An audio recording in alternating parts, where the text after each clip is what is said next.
ถ้าเข็มนะจะแก้แค้นคุณรินได้1 ครั้ง1 อย่างเนี่ยเราจะทำอะไรอยากเอาโทรศัพท์เขาไปเผาทิ้งแล้ววันนั้นก็หนีบเราไปด้วยงงไหม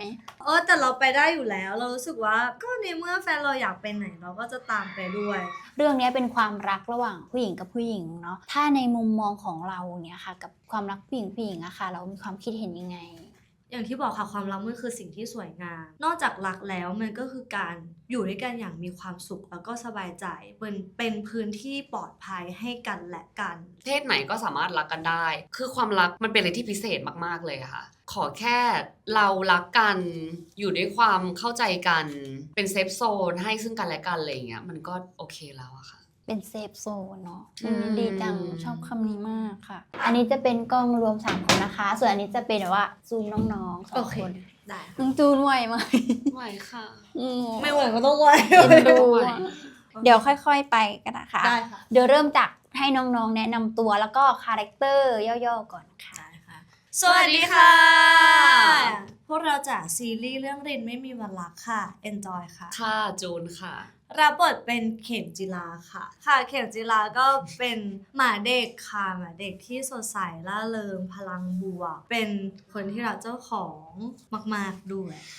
ส่วนจูนนะคะรับบทเป็นแพรนลินนะคะในซีรีส์เรื่องรินไม่มีวันรักก็คาแรคเตอร์ของแพรนลินเขาจะเป็นแมวหญิงที่ไม่เชื่อในความรักแล้วก็เกลียดความรักมากๆใช่จนวันหนึ่งคุณพ่อเนี่ยบังคับให้แต่งงานกับเข็มจิลาส่วนเรื่องราวจะเป็นยังไงก็มันจะอะไรยังไงก็ฝากติดตามนะคะจริงคือดูมาแล้วจริงๆคือดูมาจนจะจบแล้วบางคนซื้อฟาสแท็กดูไปแต่ EP 10อะไรก็เกิดขึ้นได้นะคือแบบว่าดูกันไปแล้วค่ะ EP เพราะว่า 9 EP 9อ่ะจะออนแบบว่า Official อีกทีอ่ะพฤหัสนี้ใช่แต่คือเรารู้แล้วแต่เราต้องแบบว่าฮอปไปก่อน ใช่ ให้มันหนูเลยเพราะหนูอ่ะก็ดูแล้วเหมือนกัน EP 9เราเหยินไหมเราดูตัวเองมีไหมเราสงสารคุณรินค่ะ EP 9เราสงสารคุณรินเป็นการสปอยไหมนี่สปอยได้สปอยได้เสียงสูง ได้แหละทีนี้พี่แอบไปเห็นมาว่าของน้องเอ็นจอยมีการหลับในซีนเกิดขึ้นจริงตอนนั้นมันเกิดอะไรขึ้นไหนลองเล่าให้ฟังหน่อยได้ไหมมันง่วง มันไม่ได้เกิดอะไรขึ้นเลย มันเป็นซีนที่หลังจากเรากินข้าวเย็นเราด้วยมั้งถ้าหนูจำไม่ผิดอ่ะแล้วมันแบบเราขอชาร์จพลังแป๊บหนึ่งอะไรอย่างเงี้ยค่ะแล้วมันเป็นซีนที่เราไม่มีบทพูดเลย มันก็เลยยาวเลยมันก็เลยหลับจริงค่ะทีนี้เป็นแฟนอยากรู้คือมันเดินทางมาถึง EP 8 9แล้วเนาะเขาอยากรู้ว่าถ้าเข็มนะจะแก้แค้นคุณรินได้1 ครั้ง1 อย่างเนี่ยเราจะทำอะไรหนูจะทำอะไรหรอหนูอยากพูดคำว่านี่เธอฉันเกลียดเธอแล้วก็อย่ามายุ่งกับฉันฉันเกลียดความรักแล้วถ้าเธอรักฉันเกลียดเธออยากจะมีบทอะไรอย่างนี้บ้างเพราะว่าสงสารเข็มจิลาเหมือนกันค่ะคืออยากเป็นเขาให้ดูสักครั้งให้คืนไปกับคืนไปใช่ค่ะอยากเอาโทรศัพท์เขาไปเผาทิ้งทำไมเราไม่บล็อกไปมันบล็อกมันก็ยังโทรหาวิธีทางโทรเปลี่ยนโทรศัพท์หนูไม่ก็คุณลินไม่ต้องใช้โทรศัพท์หรือแนะนำตอนที่อยู่กับเข็มจิลาเอาโทรศัพท์ออกไปข้างนอกเลยแล้ววันนั้นก็หนีบเราไปด้วยงงไหมแต่เราไปได้อยู่แล้วเรารู้สึกว่าก็ในเมื่อแฟนเราอยากไปไหนเราก็จะตามไปด้วยคือต่อให้จะไม่ชอบคุณพพายแต่ก็ต้องเก็บอาการไม่งั้นเราจะโดนโดนคุณลินได้ยินมาว่าน้องจูนเป็น introvert กี่โมงได้ยินมาจริง ก็เลยอยากให้เล่าให้ฟังหน่อยว่าเป็น introvert ประมาณไหน introvert นะที่นี้ของจูนหมายถึงว่าเราจะมีบางมุมดีกว่าที่เรามีความแบบว่าอยากอยู่คนเดียวอยากลองใช้ชีวิตคนเดียวเช่นแบบว่าวันนี้อยากไปเดินห้างคนเดียวอยากเข้าร้านหนังสือไปซื้อแบบหนังสือมาอ่านทำอะไรคนเดียวอย่างเงี้ยค่ะมันจะมีเป็นบางมุมมากกว่าไม่ใช่แบบ introvert ตลอดเวลาอย่างอยู่กับ enjoy อย่างเงี้ยแล้วก็จะ extrovert แบบ 1,000% ไปกับเขาไม่หรอกนะมันเหมือน energy เรามาเจอกันแล้วมันเลยทำให้เราเป็นคนที่ extrovert ไปด้วยกันไอ้มุมที่มันอยู่คนเดียวมันก็ introvert เป็นเรื่องปกติเพราะเราก็อยากจะเซฟพลังงานเซฟแบตอะไรเงี้ยพอมาเจอกันมันเหมือนเป็นการแบบมาส่งพลังให้กันมากกว่าน้องจูนล่าสุดคือซีนร้องไห้ฉ่ำมากเคยมีไหมเหมือนแบบว่าซีนที่ร้องไห้แล้วคัดแล้วแต่อารมณ์ยังร้องไห้อยู่อะไรเงี้ย ไม่มีเวลาหรอก ไม่มีค่ะ หมายถึงว่าถ้าพ่วงกับสั่งคัสเสร็จปุ๊บเราก็ต้องพร้อมที่จะไปอีกซีนหนึ่งแล้วอะค่ะพี่ชีก็แบบจูนเปลี่ยนผมเปลี่ยนหน้าร อแล้วคือสามารถไอ้นี้ได้เลย คัดได้เล โอ้ ย คือจูนเป็นคนที่ช่างมันไม่เป็นไรอะไรอย่างเงี้ยค่อนข้างง่ายค่ะ ก็เลยแบบว่าตัดจบเสร็จตรงนั้นได้เลย เก่งมาก แล้วทีนี้ซิกเนเจอร์พี่รอทุก EP ว่าเขาจะหยิบมือถือขึ้นมาวีล็อกตัวเองอย่างนี้เป็นซิกเนเจอร์ไปแล้ว ค่ะ คือเหมือนทั้งสองคนอ่ะเขาทำไดอารี่เหรอคะหรือว่ายังไง บางคนสงสัยว่าเขาเป็นติ๊กต็อกเกอร์หรอหรือว่าอะไร เป็นเหมือน เอ่ย ฟิลแบบว่าเซฟไดอารี่มากกว่าค่ะ อืม เพราะจริงๆ ทางผู้กำกับเองพี่ชีวินเขาอยากทำให้ซิงกับตัวนิยาย อืม เพราะว่าอย่างซีรีส์เรื่องนี้สร้างมาจากนิยายใช่ไหมคะ เขาเลยอยากให้ตัวละครเนี่ยเหมือนมีสตอรี่เก็บไดอารี่ของตัวเอง เหมือนเซฟตัวเองว่าเฮ้ยในแต่ละวันเหตุการณ์นี้มันเกิดขึ้นแบบนี้นะ แล้วเราก็แบบว่าถ่ายตัวเองเก็บเอาไว้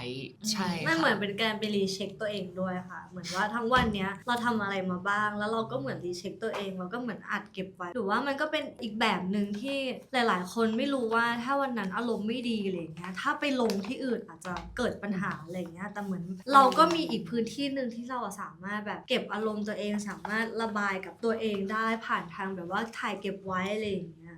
เรียกได้ว่าเป็นอะไรใหม่ ใช่ ใช่ไม่เคยเห็น ใหม่ ที่ มากๆ ซีเลยEP แรกเราอาจจะแต่กลายเป็นว่าพี่รอตลอดเลยว่าเดี๋ยวเขาจะคุยอะไรกับตัวเองอย่างเงี้ยค่ะ ใช่ ใช่แล้วชีวิตจริงเรามีไหมแบบว่าอย่างเงี้ยค่ะเซฟไว้ดูอะไรเงี้ย ของหนูจะเป็นแอปพลิเคชันมากกว่าหมายถึงว่าจะมีแอปหนึ่งที่มันเหมือนแบบว่า1วันนี้เราทำอะไรมาบ้างแล้วเหมือนเราได้มารีเช็คกับความรู้สึกตัวเองว่า วันเนี้ยเราเป็นยังไงอะไรเงี้ยเหมือนพอผ่านไปเนี้ยหนูกลับมาอ่านก็งงตัวเองว่าวันนั้นเป็นอะไรเหมือนกั อ๋อเป็นการเขียน เป็นเขียนไปในแอปอะค่ะว่าวันนี้รู้สึกยังไงวันนี้แบบทำไมรู้สึกว่านอยอารมณ์ไม่ดีอะไรเงี้ยก็หาเหตุผลได้ว่าอ๋อเป็นประจำเดือน อ๋อ อะไรอย่างงี้ ฮอร์โมน ใช่ค่ะ น้องจูนล่ะคะ ส่วนของ มีไหม จูนจะเป็นคนที่ชอบพิมพ์โน้ตมากกว่าในมือถืออะค่ะ อืม แล้วก็ถ้าเป็นไปได้ทุกคืนนะคะ อันนี้คือจะพยายามทำให้ได้มากที่สุดในของแต่ละคืน ถ้าวันไหนไม่เหนื่อยเกินไป คือจะชอบทำแบบว่าข้อ1ข้อ2ข้อ3คือขอบคุณ3สิ่ง วันนี้อยากขอบคุณอะไรบ้าง ใช่ค่ะ ประมาณนั้น ดีจัง เพราะ คือ ว่า จริงๆอะ มีเพื่ ก่ อ อน นนอนก็ ให้ แบบเป็นคน ทำ สวดมนต์อะไรอย่างเงี้ยค่ะ ถ้าไม่เหนื่อย ดีจัง จนเกินไปก็สวดมนต์เสร็จปุ๊บเราก็จะมานั่งทำว่าวันนี้อยากขอบคุณอะไรบ้าง3สิ่ง ใช่ค่ะ ดีจังค่ะ แล้วก็เรื่องชุดนอน ชุดนอนเป็นซิกเนเจอร์มาก ค่ะ ก็เลยอยากแบบเล่าให้ฟังหน่อยอะไรเงี้ยค่ะ มันเป็นยังไงเป็นเหมือนเขาวางเป็นซิกเนเจอร์ของคุณลินกับเข็มเลยไหมอย่างนั้นเลยใช่ไหมคะ ตอนฟิตติ้งอะเหมือนอย่างคุณลินด้วยคาแรคเตอร์เขาด้วยล่ะค่ะ เป็นคนที่สวย แล้วก็แซ่บนึกออกว่าทุกคนถ้าได้เห็นก็จะเห็นชุดนอนพี่จูนแต่ละชุดอะคือแบบแซ่บมากจริงๆอะไรอย่างเงี้ย เป็นชุดนอนที่ไม่เคยได้นอนเลย ทุก EP คือทุก EP นึกออกไหมคะแบบว่า มันก็เป็นซิกเนเจอร์ของตัวคุณลินแล้วก็ตัวเข็มมาแล้วด้วยส่วนเข็มจะมีความเป็นแบบหมาเด็กชุดนอนหมาเด็กอะไรอย่างเงี้ย เขาไปสรรหาซื้อตามกันด้วยนะคะแฟนคลับ หนูเห็นแล้วหนูเห็น จริ ใน ง เอกใช่แบบว่ามีที่ไหนขายบ้าง จริงค่ะ ตามหากันเลย แบบ ล่ะ แบบมีบางคนถามว่ารู้แล้วทำไมคุณลินแบบไม่ได้นอนอ๋อต้องเอาชุดนอนไปทิ้งค่ะ นั่นแหละทีนี้ซีรีส์จากวันแรกจนถึงวันเนี้ยค่ะ ผ่านมาใกล้จะถึงบทสรุปแล้วเนาะอยากจะรู้ว่าอีกคนนึงค่ะเขาเปลี่ยนแปลงไปยังไงบ้างอยากให้พูดถึงกันและกันเนี่ยค่ะ ชีวิตจริงใช่ไหมคะ ชีวิตจริงค่ะ ถ้าพี่จูนเปลี่ยนแปลงเหรอ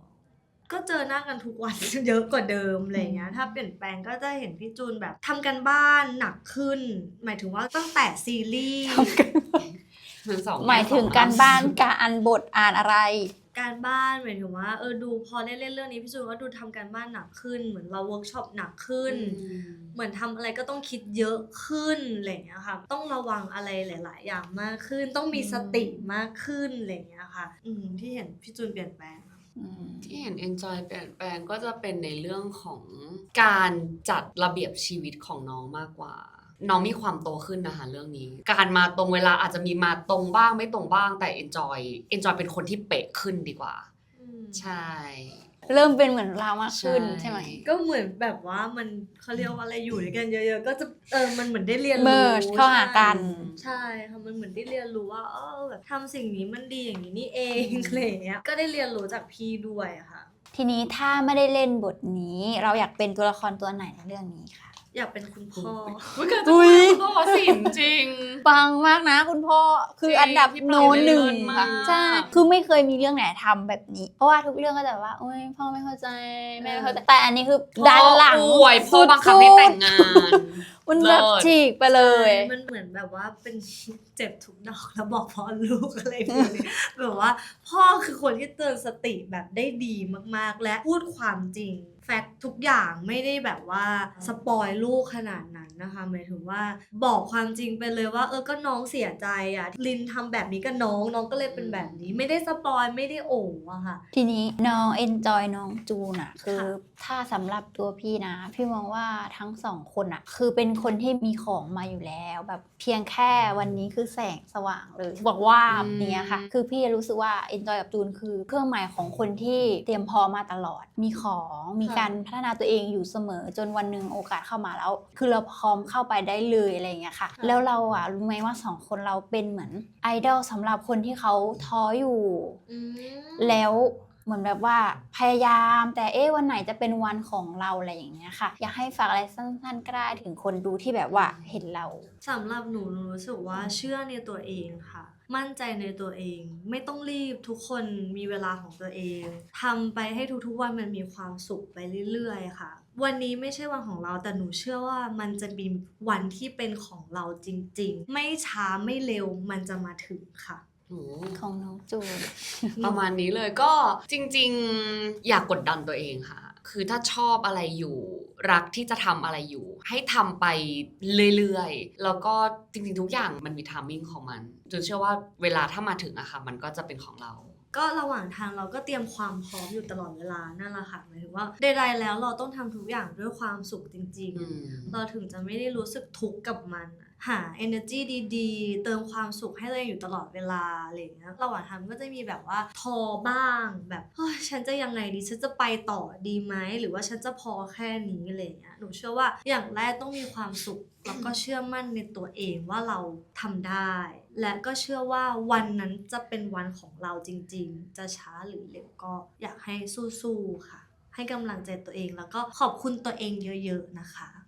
ฝากถึงเพื่อนๆด้วยเนาะทีนี้เรื่องนี้เป็นความรักระหว่างผู้หญิงกับผู้หญิงเนาะถ้าในมุมมองของเราเนี่ยค่ะกับความรักผู้หญิงอะค่ะเรามีความคิดเห็นยังไง สำหรับหนูว่าจะชายหรือหญิงจะหญิงชายอะไรอย่างเงี้ยถ้ามันคือความรักอะอย่างที่บอกค่ะความรักมันคือสิ่งที่สวยงามนอกจากรักแล้วมันก็คือการอยู่ด้วยกันอย่างมีความสุขแล้วก็สบายใจเป็นพื้นที่ปลอดภัยให้กันและกัน มันก็เลยรู้สึกว่าจะชายหรือหญิงถ้าความสัมพันธ์มันไม่เฮลตี้มันท็อกซิกอะยังไงสุดท้ายแล้วปลายทางมันก็ต้องจบอะค่ะจะชายหรือหญิงก็รักกันได้หญิงอาจจะเป็นรักแบบพี่น้องใส่ใจกันเป็นพื้นที่แห่งความสบายใจให้กันถ้าเธอมองมาฉันก็จะอยู่ตรงนี้กับเธอตลอดเวลาสำหรับหนูมุมมองเรื่อง GL หรือ จริงๆ ความรักก็จริงๆ ความรักมันคือสิ่งสวยงามอยู่แล้วค่ะจุนมองว่าแบบผู้หญิงจะรักผู้หญิงก็ได้ชายหรือหญิงชายหรือเพศไหนก็สามารถรักกันได้ คือความรักมันเป็นอะไรที่พิเศษมากๆเลยค่ะแล้วก็ขอแค่เรารักกันอยู่ด้วยความเข้าใจกัน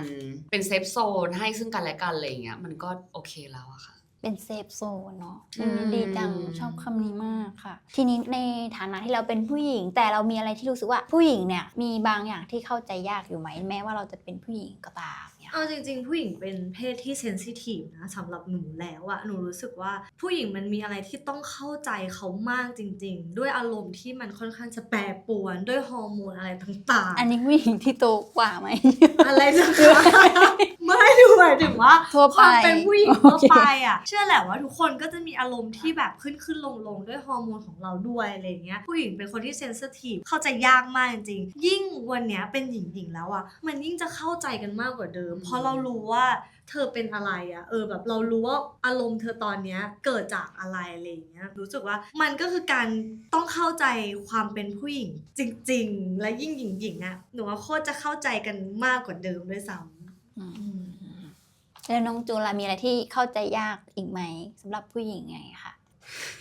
เข้าใจ จริงๆ ยา ก็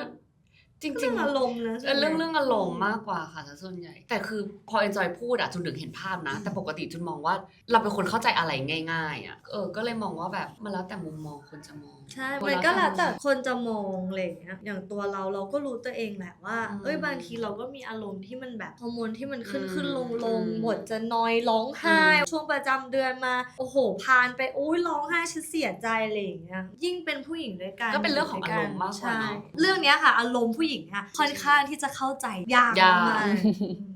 ค่ะแล้วสเปคของเขาให้เราพูดถึงสเปคของเขาหน่อยค่ะว่าน้องจูนชอบยังไงอะไรอย่างเงี้ยค่ะสลับกัน สเปคพี่จูนเหรอคะพี่จูนชอบคนที่เป็นตัวของตัวเองได้ดูแลได้ซัพพอร์ตพี่จูนได้หมายถึงซัพพอร์ตในเรื่องของความรู้สึกเป็นพื้นที่ที่ปลอดภัยให้เขาได้แล้วก็เป็นที่ที่รู้สึกว่า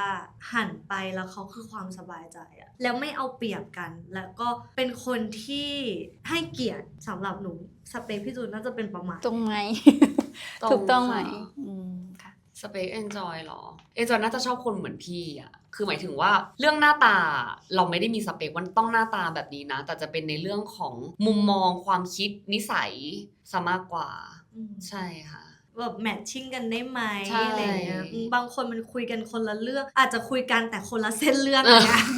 ก็อาจจะ